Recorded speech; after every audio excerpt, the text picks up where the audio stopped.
All right, now joining us on the broadcast, we've got Dr. Farshidbagherian, who's a political analyst at the West Asia Studies Center. Dr. Bagherian, the question that is on the minds of a lot of people, of course, is this. In the aftermath of what has been happening in the last 24 to 36 hours, from the Iranian perspective, where do you think this conflict is headed? Because the Israelis don't seem to be backing down. Thank you very much for your invitation. And first of all, accept our condolence for the Islamabad plane crash. Regarding your question, first of all, let's compare this operation with the previous one. I'm afraid I never called this kind of operation that happened between Israel and Iran 2 days before. I prefer to use the word instead of operation, because the casus belli, that the causes to make a phrase as war is happened, because if you see the first attack of Israel was so sophisticated, and simultaneously Israel attacked persons, attack some buildings, attack some nuke research centers, some military bases, and many other targets. So it's better to put the name of war. Secondly, this time Iranian mass media, Iranian government media, is better to say, shared the all moments second by second with people. Instead, the previous one, first of all, they denied for 1 or 2 days. If you look at the Israeli side at the same time, this time, didn't apply censorship to the media, to the videos. So this time, they are making a war, involved in a war for survival. Right. And they use the phrase survive. This is war. This is not strike. This is not operation. This is not attack. So this time, because I think that's a point that you've well made, that this is indeed an all-out war. That is what it does appear at this moment. Yeah. Dr. Bagherian, you're joining us from Tehran. Give us a sense of what the situation is like in Tehran at the moment, because the Israelis have said that it is Tehran that they want to target the most. According to Mr. Kos, he warned Tehran that if you continue to strike the mass housing in the Tel Aviv or the other cities of the Israel, Tehran will be burned.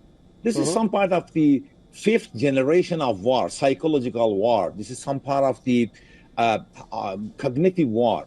Iran, especially during the Mr. Ahmadinejad, till now, they are trying to wiping out Israel from the map, world map.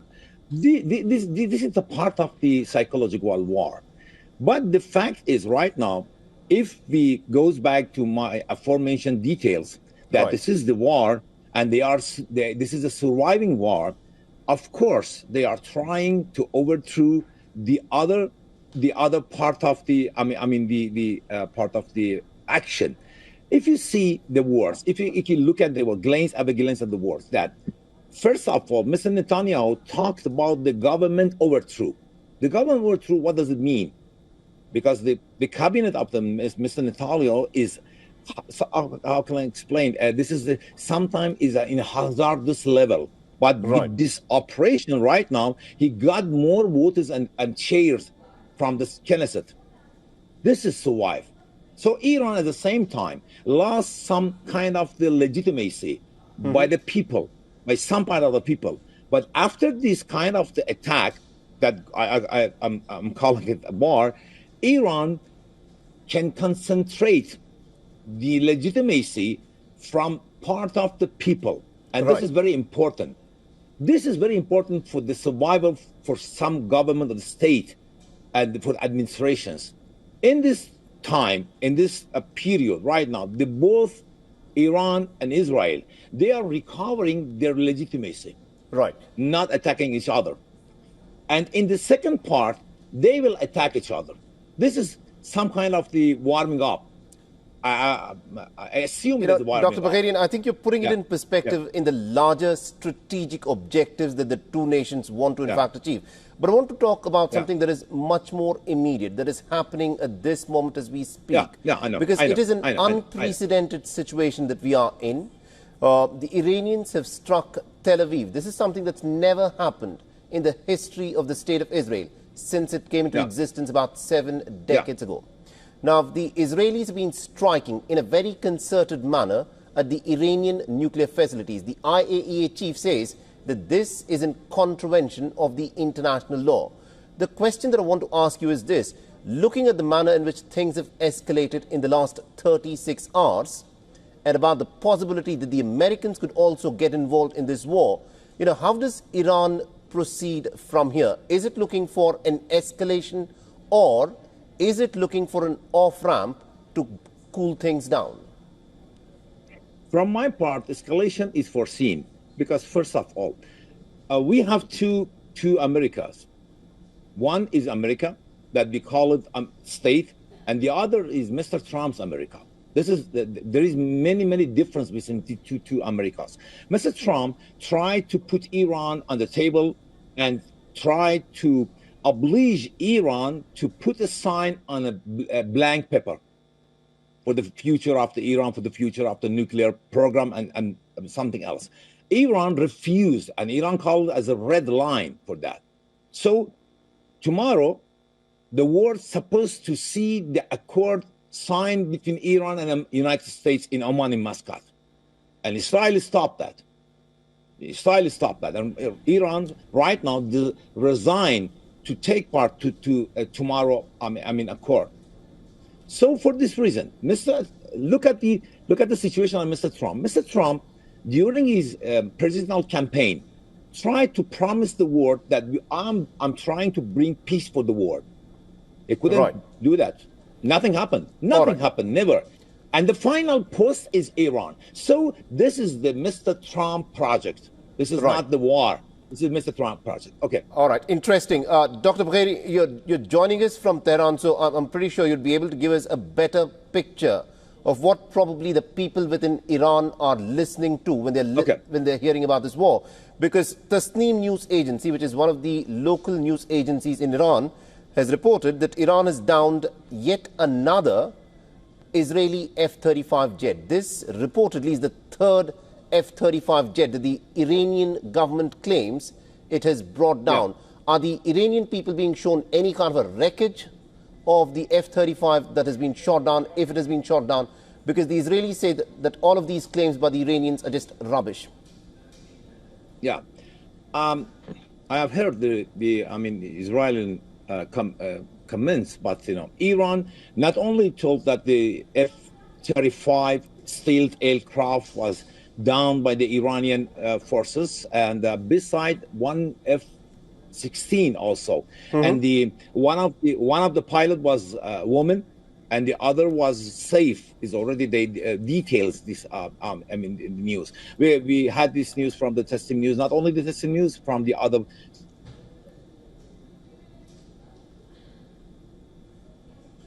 Right, we seem to have lost the line with Dr. Bagherian there. He was joining us from Tehran, and we'll try reconnect with him.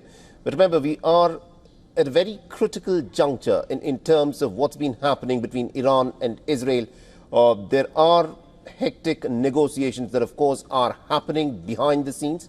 But what is, of course, is important to emphasize here is that Israel, for the third straight night, has again resorted to staging attacks on Iran. That, at least, is what the Israeli side is claiming at this moment.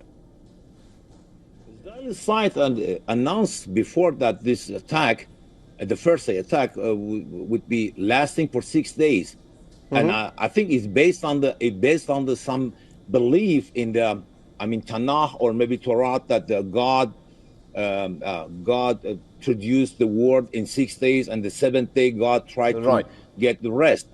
Because I think that this is some theological point of this kind of war. Because also they put the name of a rising lion on this, and they derived this phrase from the holy book. But right now, Iran is also... that is true. Dr. Bagherian, you're talking about the theological aspects and as to why the name, the rising lion, the biblical connotations. But I want to talk about the geostrategic significance of what is happening. Because at this moment, what probably the people around the world would like to see is, because there are reports that have appeared within the Iranian media which say that a third F-35 fighter jet has been shot down. Probably people would want to see some proof. Otherwise, people would say that probably Israelis are the one who are speaking the truth here. Because why the people don't believe that Iran could shut down the F-35? Because the first day, more than 200 aircrafts from Israel, maybe 300, I cannot remember the exact figure. 200 is what the Israelis said. 200, has more than 300 sorties. They could travel to Iran, they could penetrate to Iran's sky, and they could target many important targets and get back safely to their bases in Israel. But I'm not sure that the bases is in Israel. I'm not sure. The base should be in Iraq, because they need some tanker plane also. The American didn't claim that the tanker planes granted to Israeli attack. It means that the Israel used the air base of Iraq for touch and go for that. This is a very important point. It means that some other countries are involved in this war, and from now on, it must be two fronts. Like World War I and World War II. It must be two fronts. One front is Israel, United States, Britain, or Iraq, and the other front are still, I'm insisting on emphasizing for that, Iran, Turkey, Azerbaijan, Pakistan, maybe India also. They are, because they are not, how can I explain, they are not one escalation in the region, because we are approaching for the new ties in the world. Interesting. And the new ties, especially with Iran and India. I think that's a significant thing, because there has been a phone call conversation between the Indian foreign minister and also the Iranian foreign minister, Abbas Araghchi, and they've talked about how it is important to de-escalate from this moment. We're completely out of time. Thank you very much indeed, Dr. Bagherian, for joining us from Tehran and getting us that perspective there.